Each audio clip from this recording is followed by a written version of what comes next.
Out of a possible 117 Premier League points, Ruben Amorim has amassed 32 so far in his stint as Manchester United manager.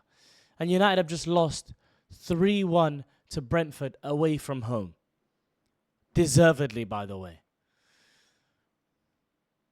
I don't like, there's not much more. The main question that comes to my head is how much more this ownership need to see before they pull the trigger. And what actual things do they need to see?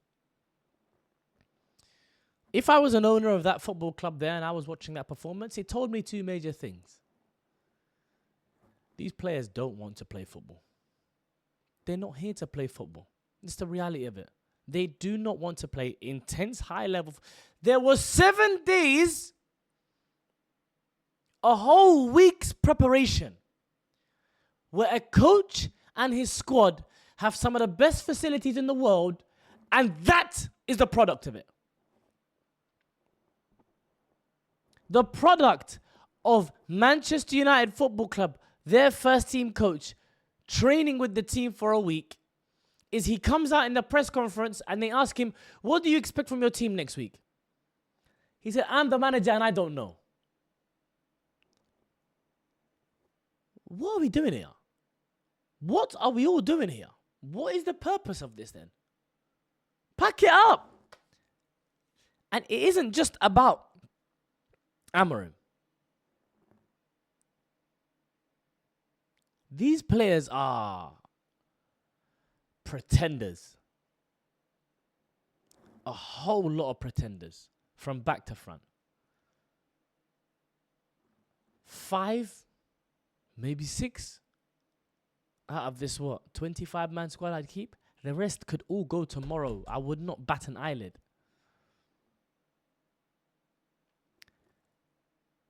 I get flashbacks to the emergency meeting from time to time, where I was laughed at, I was clowned after the Europa League final and my fury being at its highest, when I suggested that due to his tactical setup, it matters not who you give Ruben Amorim.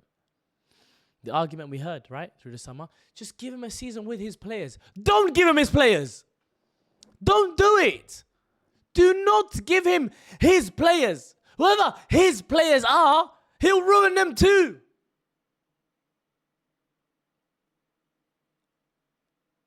We lost to Arsenal Football Club in game week 1 at Old Trafford.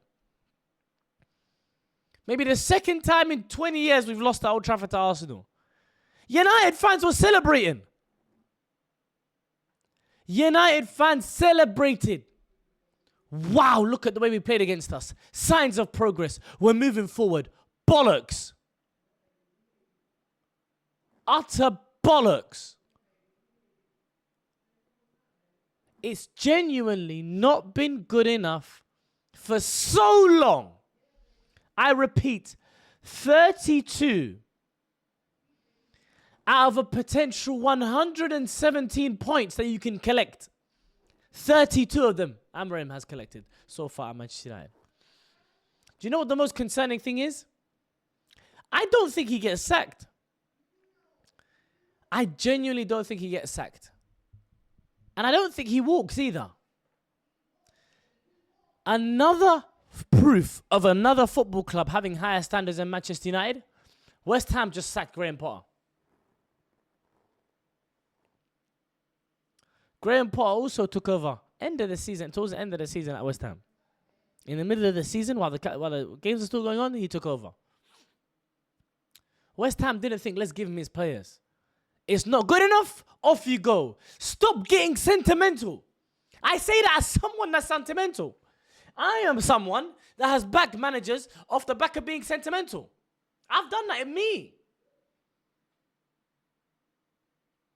How can you be sentimental with this manager? How? Kif, how? It doesn't make sense. What has he done? He flicks his hair? He talks nicely in the press conferences? Explain to me. I need people who are still backing Amorim to explain to me how. Explain to me how. Explain.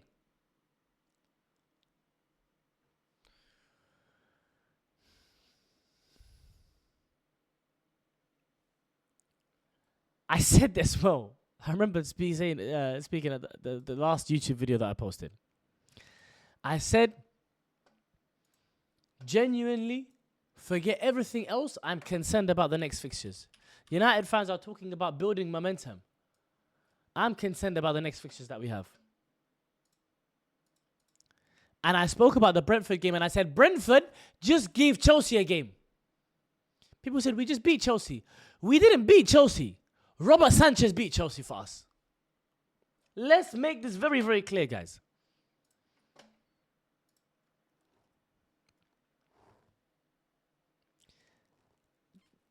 We missed the penalty. If we look at, oh my God, okay. We start the game with the first action that affected the game was a ball over the top. Harry Maguire foolishly playing Igor Thiago onside. Played him onside, the ball goes over the top. One of the best finishes that we'll see this season, easily. Left foot, top left corner, bending away. Basically, Travella left foot. Second goal, Altay Bayindir parries a shot from Otara, I want to say. Maybe it was Shada. I think it was Shada. Parries it right into. And this is something both him and Onana do so much. These two goalkeepers that have brought me stress in my life. Two things that frustrate me the most.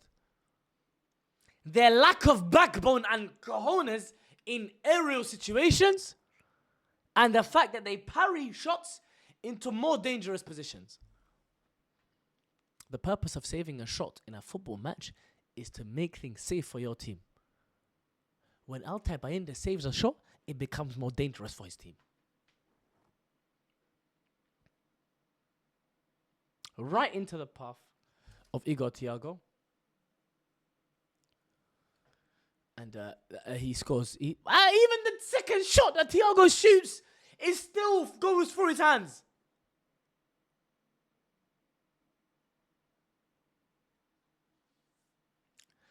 The only positive to come out of this disastrous game is the fact that Benjamin Sesko scored. Which I'm happy for him on a personal level, that he got a goal. But let's just talk about this Manchester United team. Not good enough. Not good enough. Not good enough. Sorry. Not good enough. Not good enough. Let's talk about Bruno, actually.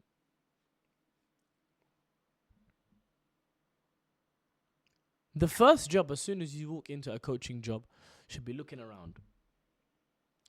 Who are my best players? Whether you think he's number one best player, or top 3 or top 5, I don't mind. Bruno's one of the best players at Manchester United. Playing Bruno in that role there, is genuinely some of the worst profiling I've seen in my life. I don't think he necessarily had a bad game. But right now, he's going through it.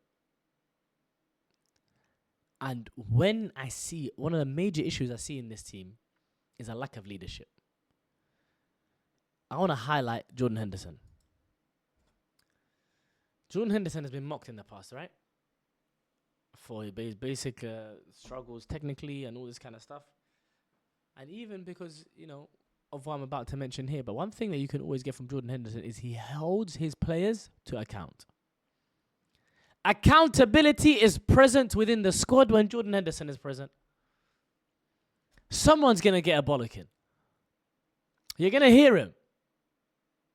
And you can bug out, but it don't matter because you know what he's telling you is the realness. Who's doing that over here? Who's holding people to account? Every time the ball goes back in the net, everyone's got their head in their hands. They're wiping their face with sweat. They're doing this. They're doing that. Man, feel leadership here now. There's no leadership. There's no leadership. Not good enough. Not good enough. Way too greedy. Football brain is needed when you're an attacker. And this is me giving foresight. Foresight to days once. Ya Allah. Ya Allah. Days in which this manager is no longer coaching Manchester United. In days like this, is what he needs to realize. The most vital thing he did was a pass today. The pass to Mbuemo for the penalty that was eventually missed. Lost the ball too much, Sesko. And he's doing this thing where he just turns, and if he has a yard of space, he'll just do a very average shot. So, but he needs to work on that. And Mbuemo wasn't good today. Too many times he's crossing the ball to no one. So there's no one really here that is proving at this current moment in time is good enough. No one in the whole team. Another day where Ruben Amorim substitutes on.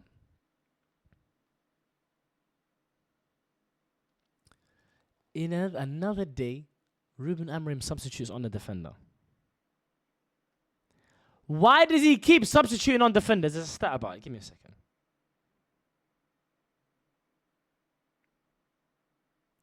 Whatever the stat is. I think in basically the majority of his games as a Manchester United manager, he is substituted on the centre-back. ليش? Why? لماذا?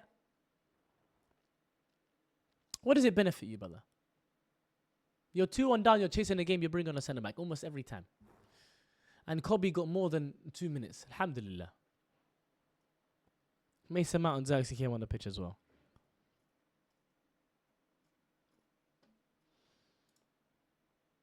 I am not confident we beat Sunderland at home. Some of you guys are going to be thinking he's trolling. Some of you guys are going to be in the comments saying, surely not. But I'm not convinced. What are our next couple fixtures? We're going to Anfield soon. Ya Allah. Ya Allah, ya Kareem. Sack him before we go to Anfield at least. Please. Wallahi, 7-0 was bad enough. This guy is a worse manager than Ten Hag. Ya Hayyun ya Qayyum.